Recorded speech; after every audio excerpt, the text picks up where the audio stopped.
news! Okay, we'll start with this. Quite predictably, following Ellie Scottney's decision to vacate the WBC title, mandatory challenger and interim world champion Sky Nicolson is now elevated to full WBC champion. Terms have also been agreed for Sky to face fellow two-weight world champion Miyo Yoshida next. Fight date and details to be announced in the coming weeks. So there you have it. The Sky Nicolson fight never meant that much to Ellie Scottney, and I figured that it wouldn't be enough to keep her in the super bantamweight division, and so it hasn't. Now, Sky has been elevated to full champion. I'm pretty sure that Sky wanted the fight more than just the belt. She wanted to share the ring with one of the bigger names at the weight. She's ambitious like that, but unfortunately for Sky, to a lot of people, she's more trouble than she's worth. And so not only is she champion now, but they've already booked her another fight. A fight with two-weight world champion Miyo Yoshida, who was waiting in line in the bantamweight division for her crack at the apple, but alas, she hasn't been able to get it. A Shernika Johnson fight for what would have been all of the alphabet titles at 118. Now she's moving up one division to 122 and fighting for a title up there. Does she pose any serious threat to the newly crowned WBC champion? I would say no. Even though Miyo Yoshida is a mid-range to inside pressure fighter, she's a pressure fighter with very slow, flat feet. She likes to throw punches and bunches, she likes to be aggressive, but she's not that fast on the move or that coordinated. So Sky, getting on her toes, sticking the jab out there and pot-shotting from the outside, should still be able to win a points decision. The fight with Miyo Yoshida would service as a good rehearsal for what other fights Sky is going to have down the line, with aggressive and come-forward fighters like Yemi Mercado, for example, Mayeli Flores, when the time comes. Those are both very aggressive and characteristically busy fighters within a round, the same as Miyo, but they're a little bit faster on their feet than she is, so fighting Miyo is adequate preparation for eventually fighting them. For the outcome of the fight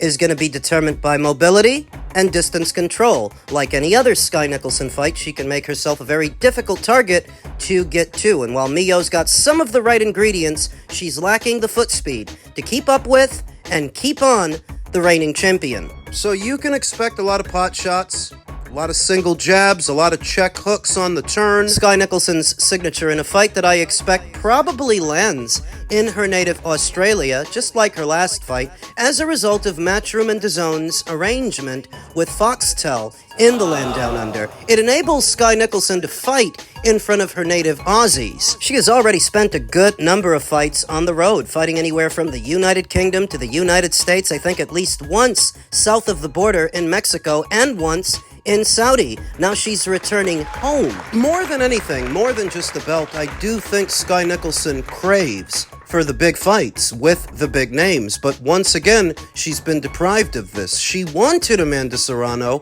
at featherweight, but she wasn't able to get her, and she wanted Ellie Scottney at super bantam. Same deal. Not saying that I think Sky Nicholson would have won those fights, because I think she would have lost. I think she would have lost to Amanda and lost to Ellie, but if those fights didn't happen, it's important to note that it's not Sky's fault. Sky wanted those fights. She just hasn't been able to get them, so it just is what it is. And just in keeping with the theme of all things Matchroom Boxing has won the purse bid for the Andy Cruz versus Albert Bell IBF lightweight title eliminator with a bid of $298,000, just short of $300,000. Andy and Albert are going to have to split that, which really isn't a lot of money. But you really shouldn't have to spend that much on a fight like Andy Cruz versus Albert Bell, which is a solid fight for the hardcores, but not exactly a commercially viable fight to where you should be spending so much. Andy Cruz is still coming off the loss to Raymond Murataya for the IBF title in a fight that I thought he was going to win. So now he's on the bounce, looking to get back in the winner's bracket. What are the odds that he can succeed with Albert Bell where he failed with Raymond Murataya? And what do we need to know about Albert Bell? Albert Bell, 33 years old, standing in at about 6 feet tall in the lightweight division, which makes him huge for a 135-pound fighter, unbeaten in 28 professional starts with 9 knockouts. So even though he's a very big guy, he doesn't seem to be all that big a puncher. Last in action in August of the previous year, where he fought 2 times. Once in April, then again in August against Keith Hunter, who he decision over 10 rounds. Depending on when this fight gets scheduled, it could be close to a year since Albert Bell last fought. Andy Cruz, he has to use that to his advantage because he's going to be at some disadvantages with Albert. Andy's not the biggest of lightweights. Some have even suggested that he should consider moving down to super feather because he's not that big a guy at 135, but he's about to fight one in Albert Bell. And there is going to be a noticeable discrepancy in size between these two fighters to where it's a David and Goliath kind of situation, and Andy Cruz will be forced to be the one that comes forward. He doesn't have the physical dimensions to box Albert from the outside. He has to take it to him. He's got to come forward, which isn't exactly Andy Cruz's forte. That's not what he normally does, but he's going to have to do that against Albert Bell. He's going to have to take it to him. Whoever wins the fight ends up being the mandatory challenger for Raymond Murataya, who still is IBF champion. He's not dropped that title yet, and you have to figure that if you're Raymond Murataya, you don't want to have to fight Andy Cruz again, and there's not much in it for you in fighting Albert if he wins. So I figure that whoever wins this fight is likely the next IBF champion, that Raymond Murataya is not long for the lightweight division. Maybe he moves up. Separately, there's been a rumor going around that Raymond may defend his red and gold title against Shakur Stevenson, who means to return to the lightweight division. I've seen that rumor bounced around for weeks, but it's yet to be confirmed. We don't know that Murataya versus Stevenson is next. Now, if it is, yeah, that changes things, because I think Shakur Stevenson can beat Raymond Murataya, and if he does, he becomes IBF champion. The winner of this fight will then have to deal with him, and they don't beat him. Neither Albert Bell or Andy Cruz. I wouldn't pick either of those guys to beat young Shakur, who's gone somewhat quiet since his career best win over Teofimo Lopez. We haven't heard a whole lot from that guy or about that guy aside from this prevalent rumor that he may be facing Raymond Murataya, so we'll see. Back over to Andy and Albert. Hard to say that I trust Andy Cruz in this situation to win the fight because he's facing a very statuesque fighter that will require him to make an adjustment. To fight in a fashion that he doesn't normally fight, because he's not normally the guy coming forward and pressing the issue. He's more prone to getting on his toes and moving around, boxing a guy up, to now have to come forward. I don't know how comfortable he's going to be doing that, and it's generally uncomfortable to have to fight someone who is so much taller and longer than you are. Matchroom has yet to get a return on their investment in Andy Cruz, who, when they signed him, it was a big deal. It was regarded as a big acquisition because of Andy's decorated amateur background, though in the paid ranks, that potential has yet to be realized. What have I been saying for years? Not every great amateur makes for a great professional. Amateur contest ain't but 3 rounds, whereas in the paid ranks, you've got to be good, and you've got to be good for 12. Maybe a very good fighter for the first 3 rounds of a contest, but what about in round 6, round 8, round 10, 12, where maybe you've taken some damage, your arms are tired, and it's hard to lift them? So we'll see how Andy Cruz makes out. Elsewhere in the world of boxing, Isaac Pitbull Cruz links up with Eddie Reynoso, casting an air of doubt on a Gervonta Davis rematch. It was an interesting Thursday evening last week at Fights ATW, who broke the news that Cruz has linked up with Reynoso and that it was unlikely Cruz's next fight would be the rematch against Gervonta Davis. For weeks, multiple reports had circulated that Davis would be returning in the fall, and the rematch with Cruz was the fight on the table. With this new union, Cruz will likely want to take a fight under Reynoso before diving into either a rematch with Davis or a rematch with Levant Roach. Reynoso has been busy lately, ramping up his club shows in San Diego, California, with his latest held at SeaWorld. Reynoso has also opened up a gym in San Diego County large enough to accommodate more fighters from his stable at once. Unlike the small space he had been renting previously, Reynoso likely got the idea from Robert Garcia, who made a similar move in 2025. It'll be interesting to see which direction Cruz goes after his majority draw against Roach in December. The super lightweight division has some big names, so it won't be hard to get a big fight, but first, it's likely a soft touch to see how things go with Reynoso. Whether this union works out remains to be seen, but Cruz is at least switching things up to see if he can regain his momentum. Curious to see what Eddie Reynoso's version of this fighter is going to look like, because Isaac Cruz is best described as a textbook pressure guy. In many ways, he needs to be, because he's very small for lightweight and super lightweight, so he has no choice but to be the fighter that's coming forward applying pressure. Now, coincidentally, Eddie Reynoso has started training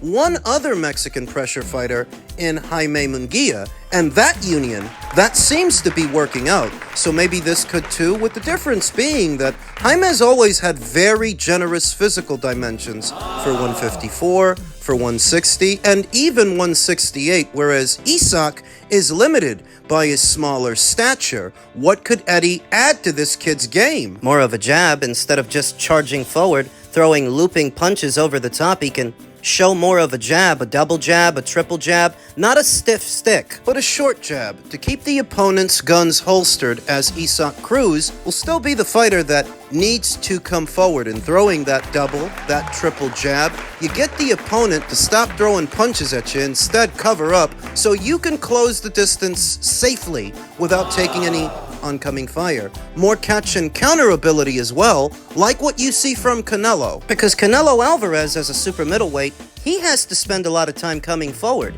He, like Isaac Cruz, is the shorter fighter in most every fight that he has as a super middleweight. So maybe some of Canelo's patented catch and counter ability can start to rub off on Isaac, to where he's not just in a rush to throw haymakers and looping punches over the top. They can spend a little bit more time on detail so that Isaac can close the distance effectively, protect himself, and pick the right punches. Because Isaac, he's just throwing shit at a wall, hoping something sticks. He's a very crude pressure fighter. Very low grade of pressure fighter. A brawler. Like with any other base style, you have A-level pressure guys, B-level, C-level, and D-level. And at the lowest levels, what a guy really is a brawler. That's Isaac. Cutting off the ring. It's one way to improve upon the pressure that a pressure fighter applies, is to focus on cutting off the ring, doing it effectively, closing off the opponent's exits so you're always able to get to them and make the ring a very small place. These are just a few ideas, basic ones,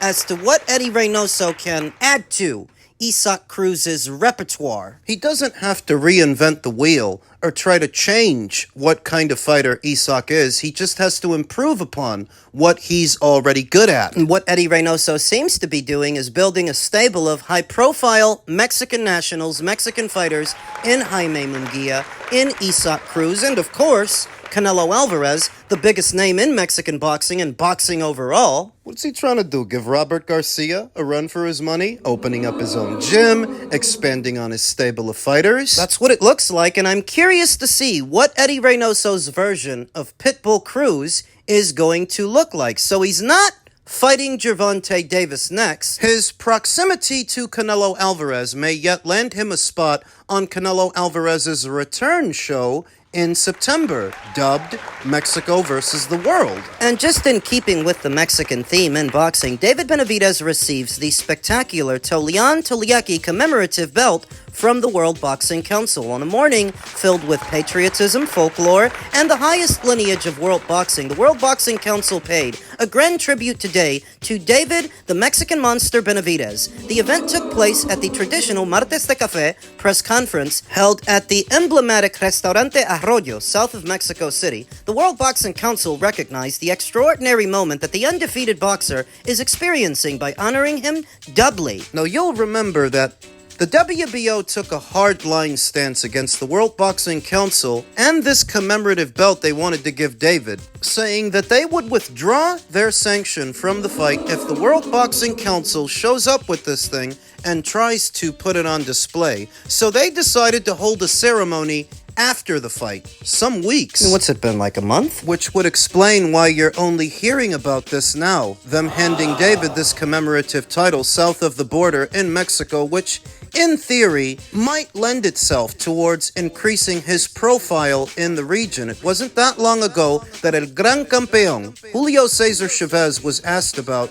David Benavidez. Julio Cesar Chavez, one of the most well-known and beloved Mexican fighters the country has ever produced, was asked whether or not David Benavidez is a Mexican national, and in so many words, he says that he isn't, that he views him as a North American, and unfortunately, he's not that well-known among the Mexicans. So how the fuck is he the Mexican monster, and the Mexicans don't know him? Well, it wasn't a Mexican who gave him that nickname. It was Mike Tyson, who was likely high on opioids at the time that he did it. But Team Benavidez, always looking for an angle to market their fighter, to sell this guy, they ran with it and have been calling him that ever since. But how silly is it to have one of the most recognizable Mexican fighters say that they don't know this guy south of the border? He would like for the Mexican people to lend their support to David Benavidez, but the reality is, right now, they don't know him, and he's not a national. so the World Boxing Council giving David this commemorative title south of the border, south of Mexico City,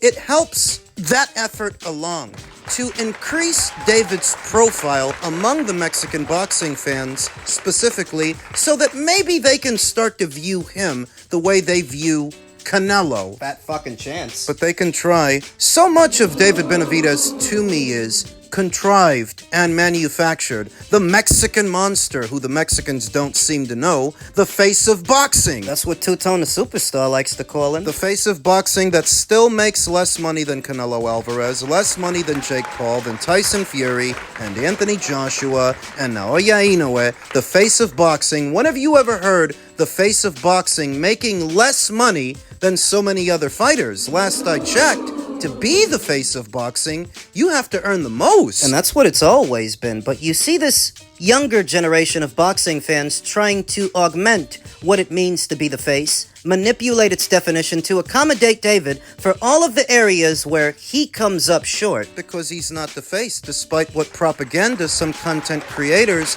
are trying to push. In the most recent publication of the Forbes list, for the top earning athletes all across all sports, guess who came in as the top earning boxer in all of boxing? Canelo! And guess whose name wasn't even mentioned? David Benavidez! But you're telling me this guy's a face of boxing. They don't even mention him, but he's the most recognizable fighter in the sport. The one Chavez says the Mexicans don't really know. American content creators and the American media needs to stop with the propaganda and start covering the sport for what it is, for what is real, instead of trying to push these ideas and agendas upon us for what they would like a fighter to be. Just tell us what the fuck he is. You're trying to crown him as such yourselves, and that's not within your power to do. That's something that has to happen organically. It has to happen among the fans. Otherwise, it doesn't happen, and it's as simple as that.